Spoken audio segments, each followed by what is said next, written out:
दोस्तों, कहानी की शुरुआत होती है सोहुई और उसके पुराने दोस्त सियोनु जियोंग से। दोनों 3 साल बाद एक कैफे में मिलते हैं। सियोनु मुस्कुराते हुए पूछता है, क्या बात है सोहुई, तुम बहुत परेशान लग रही हो। सोहुई कुछ पल चुप रहती है, फिर हिम्मत जुटाकर कहती है, मैंने जिह्योक से तलाक ले लिया है। यह सुनकर सियोनु पूरी तरह हैरान रह जाता है। क्या? मुझे बिल्कुल उम्मीद नहीं थी। आखिर ऐसा क्या हो गया? सोहुई हल्की मुस्कान के साथ कहती है, माफ करना, शायद मुझे ये बात तुम्हें नहीं बतानी चाहिए थी। सियोनु प्यार से जवाब देता है, नहीं, बिल्कुल सही किया। कभी कभी दिल का बोझ किसी अपने से बांटना जरूरी होता है। सोहुई की आंखों में राहत दिखाई देती है।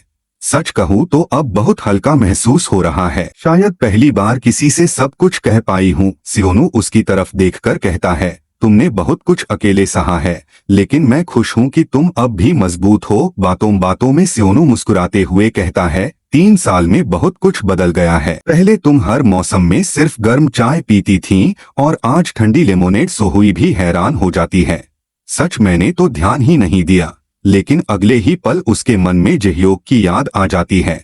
जिह्योक को हमेशा ठंडी ड्रिंक्स पसंद थीं। वह तुरंत अपनी सोच को रोक देती है। कुछ देर बाद सियोनु कहता है, अगर तुम्हारे पास समय हो तो चलो तुम्हारे पापा की आर्ट गैलरी चलते हैं। बहुत समय हो गया वहाँ गए हुए। सोहुई धीरे से कहती है, वैसे भी मैं गैलरी हमेशा के लिए बंद करने वाली हूँ। सियोनु चौंक जाता है, क्या? लेकिन क्यों? सोहुई नजरें झुका लेती है, कुछ वजह हैं जो मैं अभी नहीं बता सकती। दोनों गैलरी पहुंचते हैं। वहां हर चीज पुरानी यादें ताजा कर देती है। सियोनु एक अधूरी पेंटिंग देखकर रुक जाता है। नेवरलैंड, ये अभी तक यही है। सोहुई मुस्कुराती है, हाँ, बाकी सारी पेंटिंग्स बेच दी, लेकिन इसे कभी नहीं बेच पाई क्योंकि ये अधूरी है और मैंने बचपन में किसी से वादा किया था कि ये पेंटिंग उसी को दूंगी। सियोनु हंसते हुए कहता है, अगर मैं तुम्हारे लिए असली नेवरलैंड ढूंढ दूं तो ये पेंटिंग मुझे दे दोगी? दोनों हल्का सा मुस्कुरा देते हैं। फिर सियोनु की नजर एक कोने में रखी सोहुई की पुरानी पेंटिंग्स पर जाती है। वह उन्हें ध्यान से देखकर कहता है,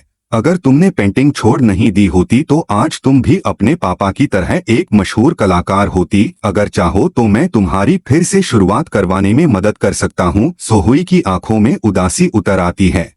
धन्यवाद, लेकिन अब मेरा मन नहीं करता। बहुत पहले मैंने पेंटिंग से रिश्ता तोड़ दिया था। फिर उसकी नजर उसी नेवरलैंड पेंटिंग पर टिक जाती है। वह सोचने लगती है, आखिर वो बच्चा कौन था जिससे मैंने ये वादा किया था? उसे याद आता है कि बचपन में उसकी उम्र का सिर्फ सियोनु ही था। वह पूछती है, सियोनु, क्या तुम्हें याद है बचपन में मैंने तुमसे कोई चीज ढूंढने का वादा करवाया था? सियोनु सिर हिलाता है, नहीं, मुझे तो ऐसा कुछ याद नहीं। सोहुई मन ही मन सोचती है, अगर वो सियोनु नहीं था तो फिर वो कौन था? कुछ देर बाद सियोनु गंभीर होकर पूछता है, सोहुई, तुम इतनी जल्दी गैलरी क्यों बंद कर रही हो? मुझे लगता है तुम सिर्फ तलाक की वजह से ऐसा नहीं कर रही, कुछ और भी है ना? सोहुई की आंखें भर आती हैं। वह मन ही मन सोचती है, क्या मुझे इसे बता देना चाहिए कि मैं प्रेग्नेंट हूँ? लेकिन अगले ही पल वह खुद को रोक लेती है। नहीं, इतने साल बाद मिले इंसान पर मैं अपना बोझ नहीं डाल सकती। उसी समय कहानी दूसरी तरफ मुड़ती है। उंगसंग ग्रुप में मीटिंग शुरू होने वाली होती है।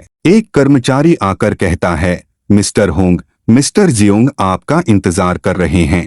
जिह्योक मीटिंग रूम में जाता है। इंतजार करने के लिए धन्यवाद, मैं जिह्योक होंग हूँ। सामने बैठे व्यक्ति और कोई नहीं सियोनु ही होता है। वह कहता है, बहुत समय बाद मुलाकात हुई मिस्टर होंग। आखिरी बार हम आपकी शादी में मिले थे।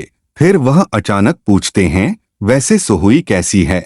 यह सवाल सुनते ही जिह्योक का चेहरा बदल जाता है। उसकी आंखों में छिपी भावनाएं साफ दिखाई देने लगती हैं और दोस्तों, यहीं पर एपिसोड खत्म हो जाता है।